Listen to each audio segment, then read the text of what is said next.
পানি বসে খাওয়া সুন্নত হলে জমজমের পানি কেন দাঁড়িয়ে পান করা হয়? ইসলাম একটি পূর্ণাঙ্গ জীবনবিধান। একজন মানুষের জন্ম থেকে মৃত্যু পর্যন্ত এবং সকালবেলা ঘুম থেকে ওঠার পর দিন শেষে আবার ঘুমোতে যাওয়া পর্যন্ত গোটা জীবনের সব ধরনের কাজের দিক নির্দেশনা ইসলামে প্রদত্ত হয়েছে। ইসলামের কিছু বিধান এসেছে সরাসরি আল্লাহ মহানের পক্ষ থেকে, যাকে আমরা পবিত্র কুরআনের মাঝে পেয়ে থাকি। এছাড়া ইসলামের আরও কিছু বিধান সাব্যস্ত হয়েছে ইসলামের নবী হজরত মুহাম্মদ সাল্লাল্লাহু আলাইহি ওয়াসাল্লাম এর জীবনযাপন প্রক্রিয়ার মাধ্যমে।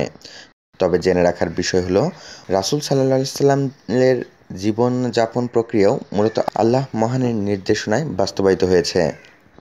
মুসলিম সমাজে এখন পবিত্র হজের পবিত্র আবহ বিরাজ করছে। বাংলাদেশ সহ বিভিন্ন মুসলিম দেশ থেকে হজ ব্রত পালনের উদ্দেশ্যে অনেকেই সৌদি আরবের উদ্দেশ্যে যাত্রা শুরু করেছেন। পবিত্র হজ পালনের মৌসুমে কিছু বিষয় বা বস্তু নিয়ে বিশ্বব্যাপী আলোচনা হয়।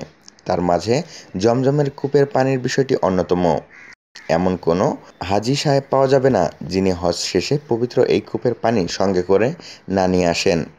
জমজম কূপের পানি আল্লাহ মহান প্রদত্ত একটি নেয়ামত।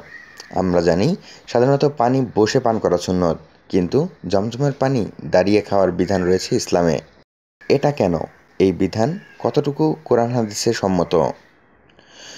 সাধারণত বা স্বাভাবিক নিয়মে পানি বসে পান করা সুন্নত।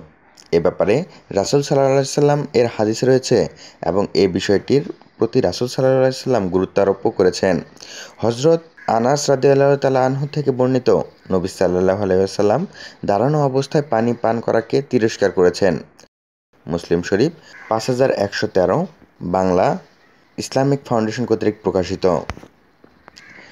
এছাড়া হযরত আবু হুরায়রা রাদিয়াল্লাহু তাআলা আনহু বর্ণনা করেছেন, রাসূল সাল্লাল্লাহু আলাইহি ওয়াসাল্লাম ইরশাদ করেছেন, তোমাদের কেউ যেন দাঁড়িয়ে পান না করে। মুসলিম শরীফ 5118, বাংলা ইসলামিক ফাউন্ডেশন কর্তৃক প্রকাশিত। সুতরাং পানি বসে খাওয়া সুন্নত, এ ব্যাপারে কোনো সন্দেহ বা সমস্যা নেই। এখন প্রশ্ন হলো, জমজমের কূপের পানি বসে পান করতে হবে নাকি দাঁড়িয়ে পান করতে হবে? এই ব্যাপারে ইসলামী দিক নির্দেশনা কী? হযরত ইবনে আব্বাস রাদিয়াল্লাহু তাআলা আনহু থেকে বর্ণিত, তিনি বলেন, আমি রাসূল সাল্লাল্লাহু আলাইহি সাল্লামকে জমজমের পানি পান করিয়েছি, তিনি তা দাঁড়িয়ে পান করেছেন। বুখারী 1637, 5617, মুসলিম 2027, তিরমিজি 1882। এছাড়া রাসূল সাল্লাল্লাহু আলাইহি সাল্লাম থেকে আরও আলোচনা পাওয়া যায়।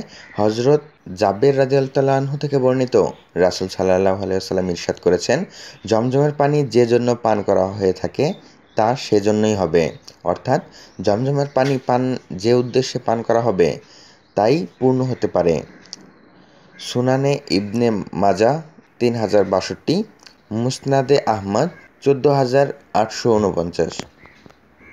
বিজ্ঞ ফিকিহ বা ইসলামী স্কলারদের মতে জমজমের পানি কিবলা দিকে ফিরে দাঁড়িয়ে পান করা সুন্নত না, মুস্তাহাব একটি আমল এবং এটাকে খুব গুরুত্ব প্রদান করা বা আবশ্যক ভাবা ঠিক না। এছাড়া অন্য ফকিহরা বলেছেন, জমজমের পানি দাঁড়িয়ে পান করা মুস্তাহাব না, বরং জায়েজ। ফাতওয়ায়ে শামী 1/254, 255। জমজম কূপের পানি রাসূল সাল্লাল্লাহু আলাইহি ওয়াসাল্লাম দাঁড়িয়ে পান করেছেন মর্মে সহিহ হাদিস রয়েছে। তবে তিনি জমজমের পানি দাঁড়িয়ে পান করার নির্দেশ দিয়েছেন এমন কোনো সহিহ হাদিস নেই বা খুঁজে পাওয়া যায় না। গুরুত্বপূর্ণ কথা হলো, রাসূল সাল্লাল্লাহু আলাইহি ওয়াসাল্লাম জমজমের পানি পান করার জন্য দাঁড়িয়েছেন।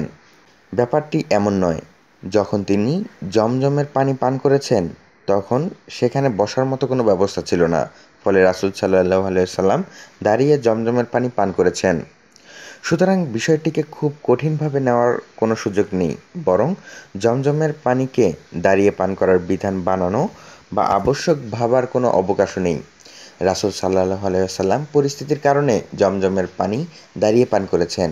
এমন পরিস্থিতি অনুকূলে থাকার পর বা বসার ব্যবস্থা থাকার জমজমরে দাঁড়িয়ে পান না করাই উচিত।